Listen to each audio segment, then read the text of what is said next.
안녕하세요. 눈으로 보고 귀로 듣는 큐티 하이델베르크 교리 문답의 이진 목사입니다. 오늘은 65문에서부터 68문까지 살펴보도록 하겠습니다. 65문입니다. 오직 믿음으로만 우리가 그리스도와 그의 모든 은덕에 참여할 수 있는데 이 믿음은 어디에서 옵니까? 답변입니다. 성령에게서 옵니다. 그분은 거룩한 복음의 설교로 우리의 마음에 믿음을 일으키시며 성례의 시행으로 믿음을 굳세게 하십니다. 66문 답입니다. 성례가 무엇입니까? 답변입니다. 성례는 복음의 약속에 눈에 보이는 거룩한 표와 인으로 하나님께서 제정하신 것입니다. 성례가 시행될 때에 하나님께서는 복음의 약속을 우리에게 훨씬 더 충만하게 선언하고 확증하십니다. 이 약속은 그리스도가 십자가 위에서 이루신 단번의 제사 때문에 하나님께서 우리에게 죄 사함과 영원한 생명을 은혜로 주신다는 것입니다. 67문입니다. 그러면 말씀과 성례 이 둘은 우리의 믿음을 우리의 구원의 유일한 근거가 되는 것, 곧 예수 그리스도의 십자가의 제사로 향하도록 하기 위한 것입니까? 답변입니다. 참으로 그렇습니다. 우리의 모든 구원이 그리스도가 우리를 위해 십자가 위에서 이루신 단번의 제사에 있다는 것을 성령께서는 복음으로 가르치시고 성례로 확증하십니다. 68문입니다. 그리스도께서 신약에서 제정하신 성례는 몇 가지입니까? 답변입니다. 거룩한 세례와 성찬 두 가지입니다. 자, 고대 교회 교부 중 한 사람인 이레나니우스는 이렇게 말한 적이 있습니다.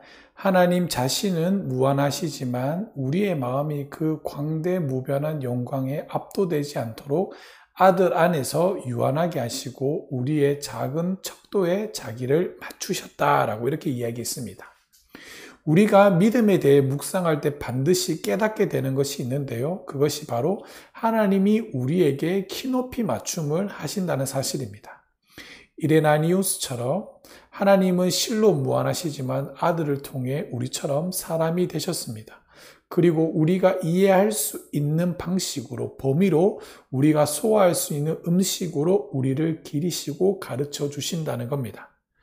자, 우리가 지난 시간까지 우리가 어떻게 의롭게 될 수 있는가라는 주제로 말씀을 들었는데요. 하이델베르크 교리문답은 사도신경 해설을 끝나고 우리가 의롭게 될 수 있는 방법에 대해서 논했는데요. 지난 설교를 통해서 이 일이 전적으로 하나님이 행하시는 일이며 오직 믿음으로만 우리가 의롭게 된다는 점을 확신할 수가 있었습니다. 그 다음으로 우리가 생각해 보아야 할 주제는 바로 이 하나님이 오직 믿음을 일구시는 방법에 관한 것입니다. 이렇게 하나님이 우리 안에 믿음을 일구시는 방식이 바로 우리에게 하시는 키높이, 눈높이 맞춤입니다. 우리는 믿음을 통해서만 의롭게 되는데요. 이 믿음은 우리 속에서 우리가 이해할 수 있는 방식으로 일하시는 하나님의 은혜를 통해 발생하고 자라는 것입니다. 교리문답과 성령을 통해 우리는 이 방편이 바로 말씀과 성례임을 알게 됩니다. 다시 말하자면 말씀과 성례를 통해서만 하나님은 자기 백성 속에 믿음을 일으키시고 자라나게 하신다는 겁니다. 자, 65문답의 대답을 보면요. 우리에게 믿음을 일으키시는 것은 말씀입니다.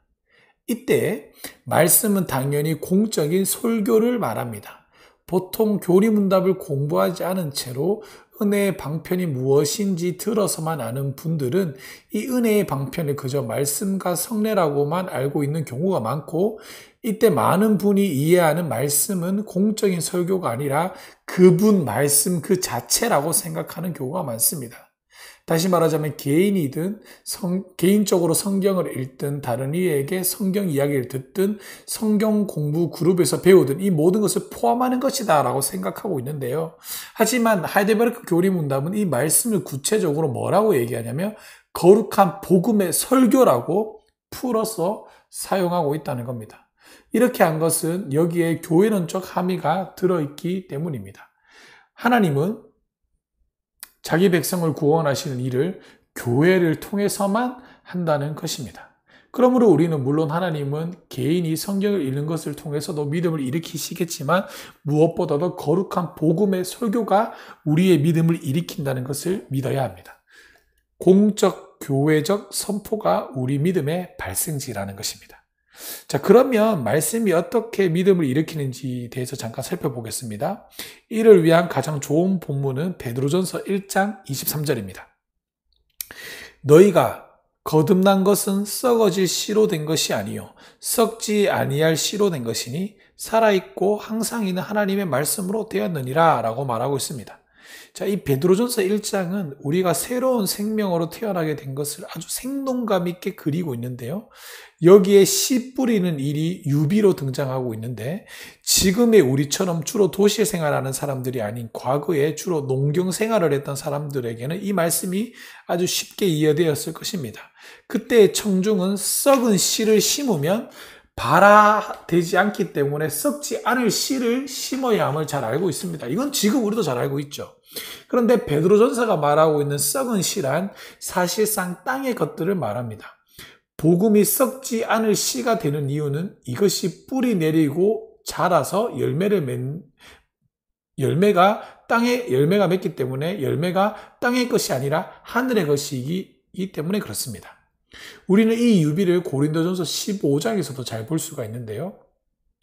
고린도전서 15장 42절에서 44절에 보면 죽은 자의 부활도 그와 같으니 썩을 것으로 심고 썩지 아니할 것으로 다시 살아나며 육의 몸으로 심고 신령한 몸으로 다시 살아나니라는 말이 있습니다. 자, 이어서 바울은 또 뭐라고 얘기했냐면 첫사람은 땅에서 났으니 흙에 속한 자이거니와 둘째 사람은 하늘에서 나셨느니라 라고 얘기합니다. 또 계속적으로 읽어보면 우리가 흙에 속한 자의 형상을 입은 것 같이 또한 하늘에 속한 이의 형상을 입으리라 라고 말합니다. 쉽게 얘기하자면 우리가 하늘의 것으로 살 수 있기 위해서는 하늘의 것을 심어야 한다라는 것이죠. 육을 심으면 육의 열매밖에 맺지 않기 때문에 영의 씨를 심어 영으로 새롭게 살아내야 할 것을 성경을 가르치고 있습니다. 그런데 이러한 살아있는 씨, 썩지 않을 씨는 베드로전서는 하나님의 살아있고 항상 있는 말씀이라고 표현하고 있다는 겁니다. 아니 어떻게? 믿음이 어떻게 일어납니까? 라는 질문에 베드로전서의 대답은 살아있는 씨, 썩지 않을 씨를 심어서 믿음이 움트게 하라 이겁니다. 자, 그런데 살아있는 씨가 무엇입니까? 썩지 않을 씨가 무엇입니까? 이것이 바로 말씀이라는 겁니다. 우리가 하늘의 싹을 틔우게 하는 방법은 땅의 것이 아니라 하늘의 것입니다. 그래서 말씀은 단순한 인간의 교훈이나 세상의 처세술이 될 수는 없습니다. 공적 설교는 항상 땅의 비밀을 푸는 것이 아니라 하늘의 비밀을 푸는 것이 되어야 합니다. 왜냐하면 설교인 말씀은 썩지 않을 씨이기 때문에 그렇습니다. 또 중요한 말씀으로 로마서 10장 17절 말씀이 있는데요. 우리가 너무 흔하게 들어서 대수롭지 않게 생각할 수도 있겠지만 어떤 말씀이 있냐면 믿음은 들음에서 나며 들음은 그리스도의 말씀으로 말미암는도다 라는 말씀이 있습니다. 자, 여기에서 이 말씀은 우리의 믿음이 반드시 그리스도의 말씀에 정초하고 있다는 것을 잘 보여줍니다. 어떤 영어 역본에는 이 구절을 믿음은 메시지를 듣는 데서 오는데 그 메시지는 그리스도의 말씀을 통해 들려진다라는 식으로 표현했는데요. 이러한 번역의 장점은 능력이 그저 듣는 데 있는 것이 아니라 그리스도 말씀 안에 있는 어떤 메시지를 듣는 데에 있다는 점을 강조하고 있다는 겁니다. 다시 말해서 우리가 말씀을 통해 믿음이 일으켜진다라고 믿는 것은 듣는 행위에 능력이 있기 때문이 아니라 그 선포되어지는 메시지 자체의 능력이 있기 때문에 그렇다는 겁니다. 즉 우리가 열심히 들으니까 믿음이 생기는 것이 아니라는 겁니다.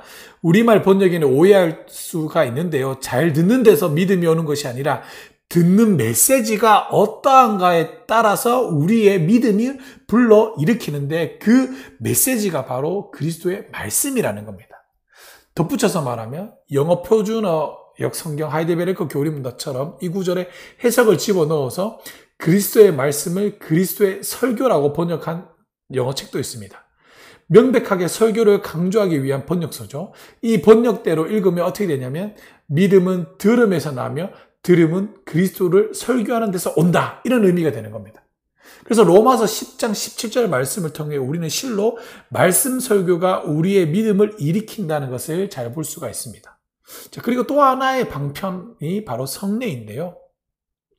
성례는 이어지는 주일에도 제가 상세하게 다루겠지만 66문답에 그 의미가 잘 내포되어져 있습니다. 자, 성례는 단 두 문장으로 설명할 수가 있는데요. 66문답의 대답을 한번 보십시오. 성례는 첫째로 복음의 약속에 눈에 보이는 거룩한 표와 인, 그리고 둘째로 복음의 약속을 우리에게 훨씬 더 충만하게 선언하고 확증하는 것, 이렇게 표현합니다. 이 둘은 사실상 같은 것을 말하고 있는데요. 표와 인은 보이지 않는 어떤 것의 실체를 보여주는 역할을 잘 드러내고 있는 표현이고요. 그런 점에서 성례가 말씀을 지시하고 있다는 것을 알 수 있습니다. 또 성례는 복음의 약속을 훨씬 더 충만하게 선언하고 확증한다는 것입니다. 그렇기 때문에 성례는 65문답에서 말하고 있듯이 말씀이 일으키는 믿음을 굳세게 하는 역할을 한다는 겁니다. 그래서 성례는 복음의 약속을 보이는 표와 인으로 표현하고 있다는 겁니다. 그러나 우리가 반드시 기억해야 할 것이 있는데요. 이러한 성례가 단순히 부수적인 도구에 지나지 않는다라고 생각해서는 안 된다는 겁니다. 성례가 복음을 비춰준다고 해서 복음에 비해 아무것도 아니라는 이런 생각을 해서는 안 된다는 것입니다. 달리 표현하자면 이 성례는 표와 인처럼 매우 중요한 것입니다. 자, 집을 계약할 때에 집 문서에 찍히는 도장이 진짜 집이 아니기 때문에 아무런 가치가 없다라고 생각한 사람은 없죠. 집 문서에 찍히는 도장은 자신의 소유권을 그대로 보여주는 표와 인이기 때문에 매우 중요하다는 겁니다. 특히 이 도장을 왕의 도장, 옥새라고 한번 생각해 보십시오. 옥새는 나라 전체를 움직일 수 있는 정도의 힘을 갖고 있습니다. 그렇다면 하늘과 땅의 왕이신 분이 찍은 도장이라면 그 보장이 얼마나 엄청나고 대단한 것인지 굳이 따로 말로 설명할 필요도 없을 것입니다. 자, 하지만 이 한국교회에서는 성례의 역할이 대단하게 약화되어져 있는데요. 많은 이에게서 성례는 그저 1년에 몇 차례 하는 연례 행사가 되었죠. 이것이 얼마나 큰 슬픔인지 모릅니다. 우리는 한국교회에서 성례를 강화하는 데에 관심을 가져야 됩니다. 성례는 하나님이 복음에 약속하신 것들을 우리에게 확실하게 보여주는 역할을 우리가 생각하는 것보다 훨씬 더 강력하게 수행하기 때문에 그렇습니다. 자, 성례의 역할에 관하여 몇 가지를 한번 생각해 볼 텐데요. 구약 성경에는 하나님이 언약의 표징으로 보여준 것들이 많죠. 이 표징을 뜻하는 히브리어 오트는 단순히 징조, 표시라는 뜻도 있겠지만 언약과 관련해서는 하나님이 맺으시는 언약을 가시적으로 보여주는 심볼 같은 겁니다. 자, 대표적으로 뭘 들 수 있냐면 노아의 무지개를 들 수가 있습니다. 하나님은 노아와 언약을 맺으신 후에 내가 내 무지개를 구름 속에 두었나니 이것이 나와 세상 사이의 언약의 증거니라 라고 말씀하셨는데 여기서 이 언약의 증거가 바로 성례는 표와 인이다 라고 할 때 표징을 말하는 겁니다. 노아의 무지개를 한번 잘 생각해 보십시오.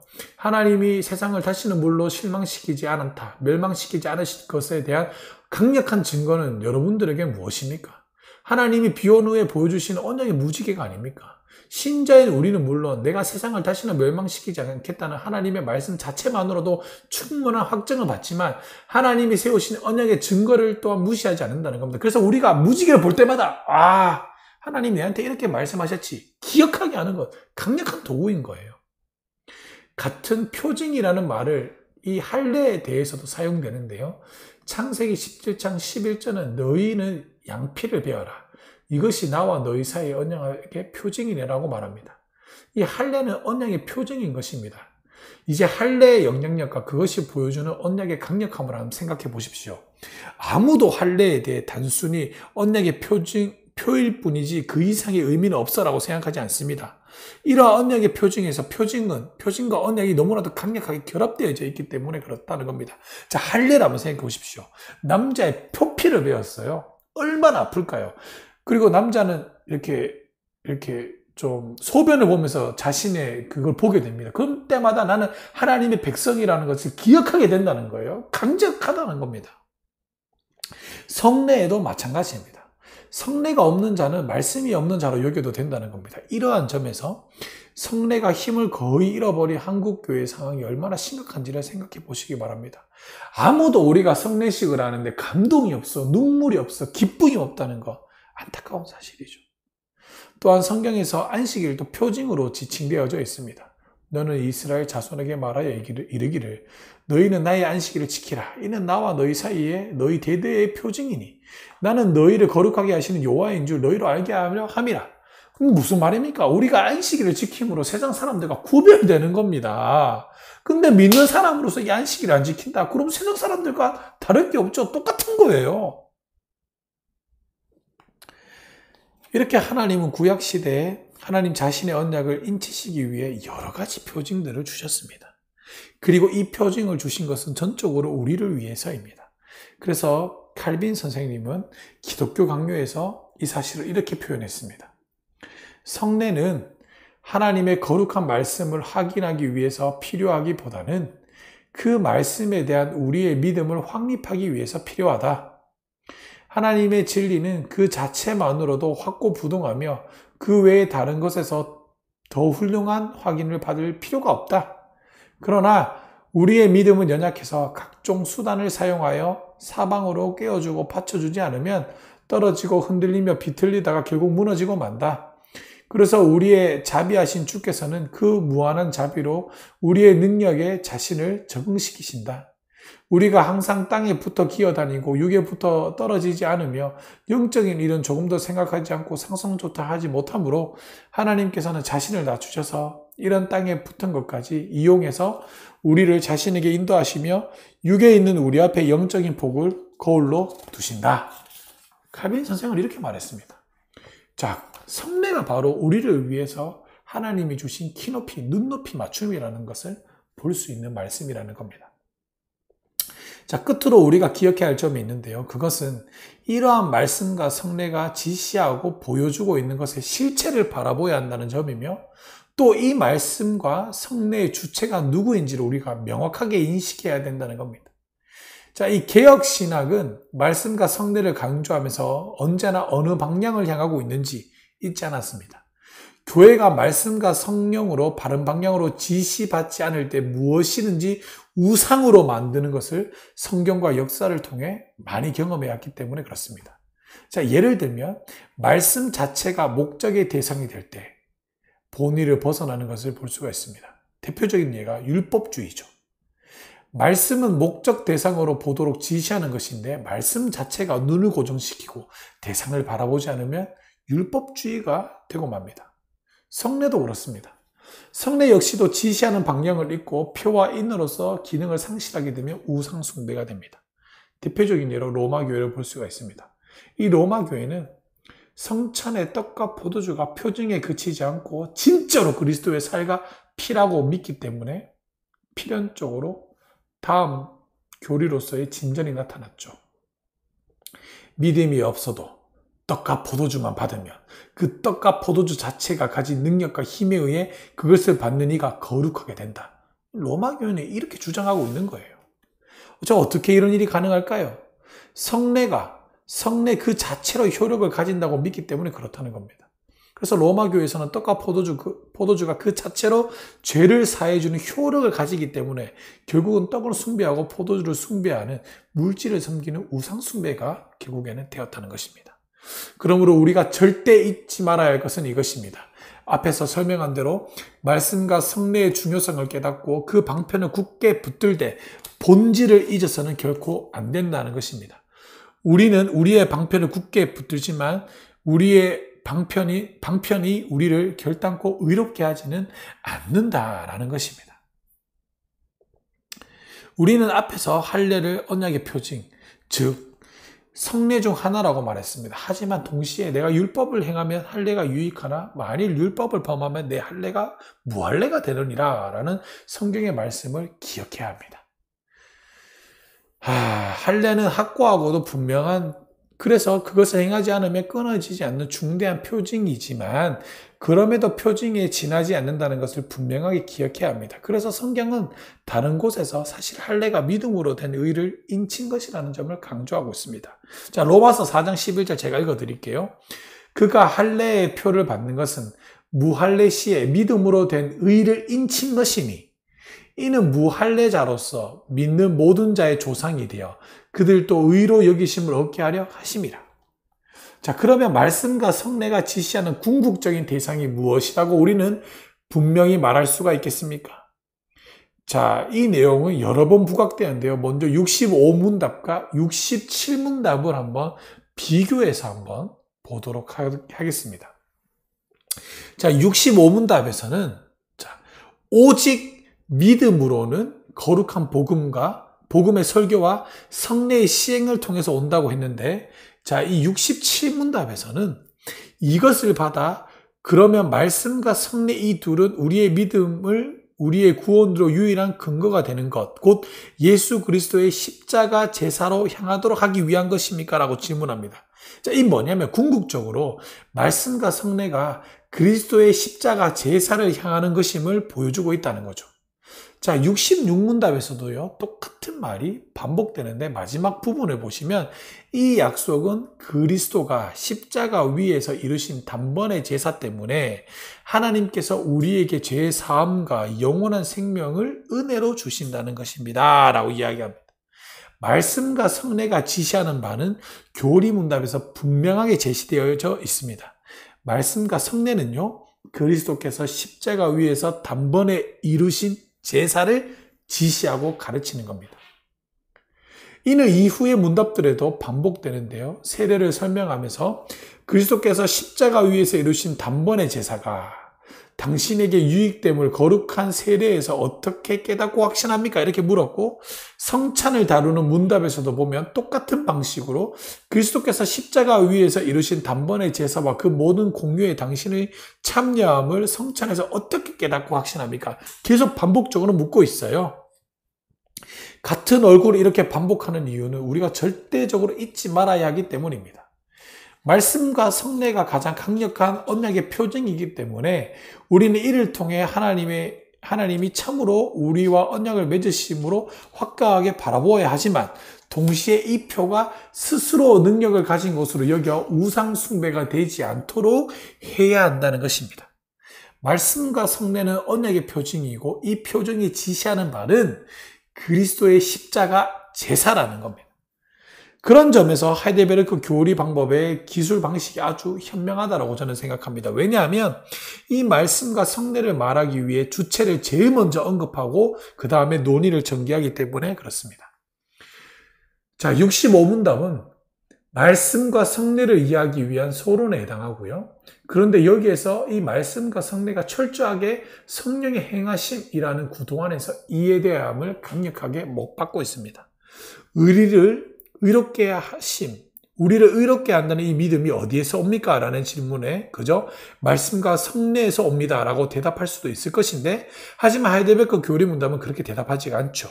뭐라고 대답하냐면 의롭게 하는 것은 오직 삼위 하나님, 그 중에서도 특히 성령님이라는 것을 고수합니다. 어떤 면에서는 우리를 의롭게 하시는 것은 하나님이시지 방편이 아니라는 것을 확고하게 드러낸 부분이라는 겁니다. 그러므로 우리도 이런 구절을 대할 때 우리가 의롭게 하는 것은 방편을 사용하시는 성령 하나님이시지 방편 그 자체가 아님을 확고하게 붙들고 깨달아야 됩니다. 자, 사도행전 3장에서 베드로가 성전 미문에 앉아 있던 안전뱅이를 일으킨 후에 하는 말을 보십시오. 그 이름을 믿음으로 그 이름이 너희가 보고 아는 이 사람을 성하게 하였나니 예수로 말미암아 난 믿음이 너희 모든 사람 앞에서 이같이 완전하게 낫게 하였느니라 라고 말합니다. 이 베드로는 믿음이 예수로 말미암아 난다라고 합니다. 이때 예수님은 믿음의 근원이 된다는 거죠. 그런데 동시에 갈라디아서 2장 16절 이렇게 얘기합니다. 사람이 의롭게 되는 것은 율법의 행위가 아니라 오직 예수 그리스도를 믿음으로 라고 말합니다. 자, 이제 내가 육체 가운데 사는 것은 나를 사랑하사 나를 위하여 자기의 몸을 버리신 하나님의 아들을 믿는 믿음 안에서 사는 것이라고 또 말을 해요. 자, 이렇게 말을 할 때 예수님은 믿음의 대상이 되는 거죠. 즉 예수님은 우리 믿음의 근원이면서 동시에 믿음의 대상이기도 한다는 겁니다. 하지만 여기에서 고린도전서 12장 3절 말씀을 보시면 하나님의 영으로 말미암는 자는 누구든지 예수를 저주할 자라 하지 아니하고 또 성령으로 하지 아니하고는 누구든지 예수를 주라 시인할 수가 없느니라. 자, 우리 믿음의 원천은 성부 하나님이시고 우리의 믿음의 대상이시며 근원 되시는 분은 성자 하나님이시지만 우리에게 직접적으로 믿음을 가져다 주시는 분은 누구? 바로 성령 하나님이십니다. 그래서 하이델베르크 교리 문답은 우리의 믿음이 어디에서 오는지 묻을 때에 바로 성령이라고 대답한다는 겁니다. 바로 성령이 우리에게 구체적으로 믿음을 주신다는 것이죠. 자, 사랑하는 성도 여러분, 성례는 어린아이를 위하여 장난감을 사는 부모의 마음을 연상시키게 합니다.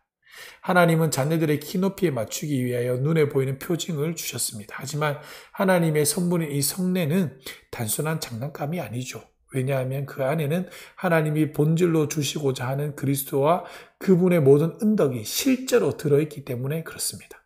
이것은 단지 상징일 뿐만 아니라 그 안에 은혜를 담고 있는 참된 은혜의 방편입니다. 그러므로 여러분, 우리를 위해 성례를 통해 참된 은혜를 베풀어 주신 성부 하나님과 이 은혜를 우리에게 끼친 성자 예수 그리스도와 이 성례의 참된 주체로서 우리에게 성례를 가져다 주시는 성령 하나님을 깊이 깨달아 삼위 하나님을 향한 우리의 속령이 솟아나게 되기를 바랍니다. 성례 속에서 삼위 하나님이 영광을 받으시고 또 우리는 성례 속에서 삼위 하나님이 주시는 즐거움으로 살아가시기를 바랍니다. 이 능력이 항상 우리와 항상 함께 하시기를 주의 이름으로 간절히 축복합니다. 아멘.